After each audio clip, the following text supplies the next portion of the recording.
பிடித்த சீரியல்களின் full எபிசோடுகளை Sun டிவியில் ஒளிபரப்பான உடனே எக்ஸ்க்ளூசிவாக சன் நெக்ஸ்டில் மட்டும் ஃப்ரீயா பாருங்கள்.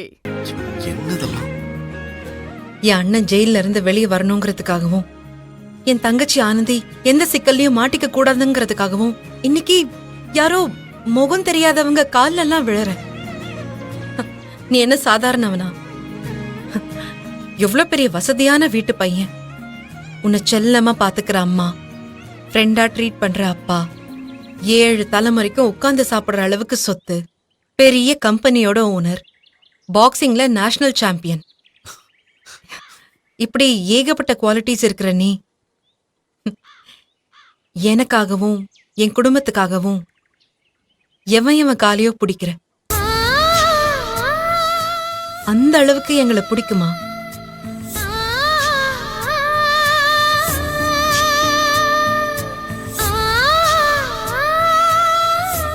சத்தியமா சொல்றேன், உன் அளவு கடந்த காதல்ல நான் செத்துட்டேன்.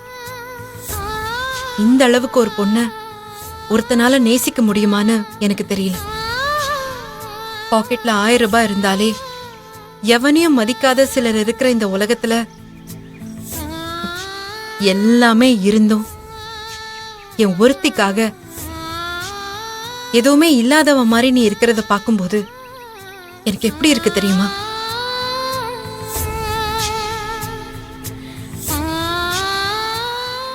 அடிக்கடி நான் நினைச்சதுண்டு, எனக்கு மட்டும் ஏன் ஆண்டவன் இவ்ளோ கஷ்டத்தை கொடுக்கறான்? நாம ரொம்ப பெரிய துரதிருஷ்டசாலின்னு நினைச்சிருக்கேன்.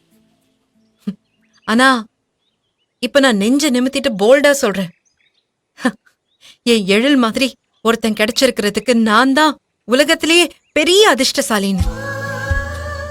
உள்ள பார்த்தல எழில், தொலைஞ்சு போன என் குடும்பத்தோட ஒட்டுமொத்த சந்தோஷத்தையும் அப்படியே மூட்டை கட்டி வந்து என் வீட்டுல போட்டிருக்க.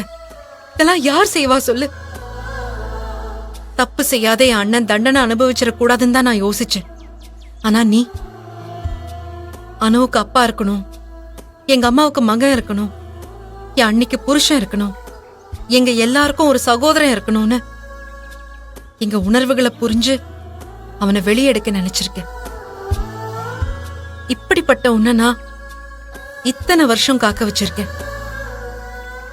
தெரிஞ்சு பல புண்ணியம் பண்ணனா, தெரியாம எவ்வளவு பெரிய பாவத்தை பண்ணிருக்கேன்ல. இதுக்கெல்லாம் அந்த கடவுளை என்ன மன்னிப்பான்னு சத்தியமா எனக்கு நம்பிக்கை இல்ல. கயல், ஏன் இப்படி எல்லாம் பேசிட்டு இருக்க? பிடிச்சவங்களுக்காக காத்திருக்கிறது ஒரு தனி சுகம். அது ஒரு சொல்ல முடியாத சந்தோஷத்தை கொடுக்கும். அந்த சந்தோஷத்தை கொடுத்த உனக்கு தான் நான் தேங்க்ஸ் சொல்லணும். சின்ன வயசுல இருந்து தெரிஞ்ச என்னோட காதலை நீ உடனே புரிஞ்சுக்கணும்னு அவசியமே இல்லையே. அது காலமும் நேரமும் சரியான நேரத்தில் எல்லாத்தையும் ஒண்ணுன்னா சொல்லி உனக்கு புரிய வைக்கும். அது வரைக்கும் காத்துட்டு இருந்தேன். இதுல நீ பாவம்லாம் என்ன செஞ்ச? சொல்ல போனா உன்னோட புண்ணிய கணக்குல இதெல்லாம் சேர்த்துதான் ஆகணும். இங்க பாரு, நான் பலமுறை சொல்லியிருக்கேன், எனக்கு ஒண்ணு எவ்வளவு பிடிக்குமோ அந்த அளவுக்கு உன் குடும்பத்தையும் ரொம்ப பிடிக்கும். அவங்களுக்கு ஒண்ணுன்னா நீ துடிக்கிற, நீ துடிக்கிறத பார்த்து நான் துடிக்கிறேன்.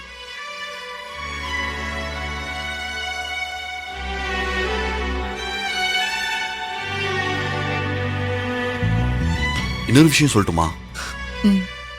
இதுல என்னோட சுயநலமும் இருக்கு.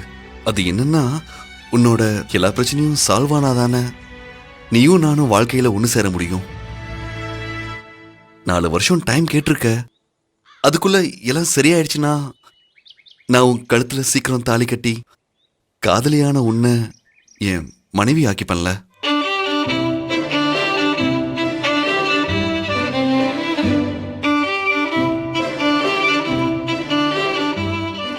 இதை விட ஒரு பெரிய சுயநலம் இந்த உலகத்துல இருந்துட முடியுமா என்ன?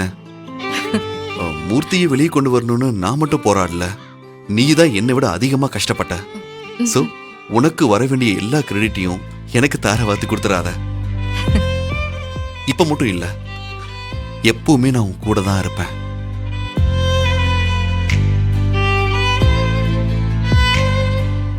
இந்த கடல் அலை மாதிரி உன் காலை தொட்டுட்டு பின்னாடி போறவில்லனா, அந்த கடல் மண்ணு மாதிரி உன் காலோட ஒட்டி வருவேன் கடைசி வரைக்கும்.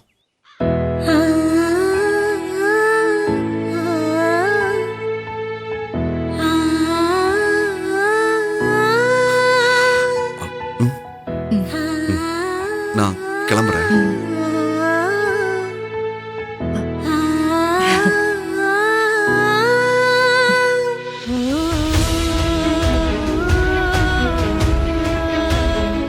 எழில்,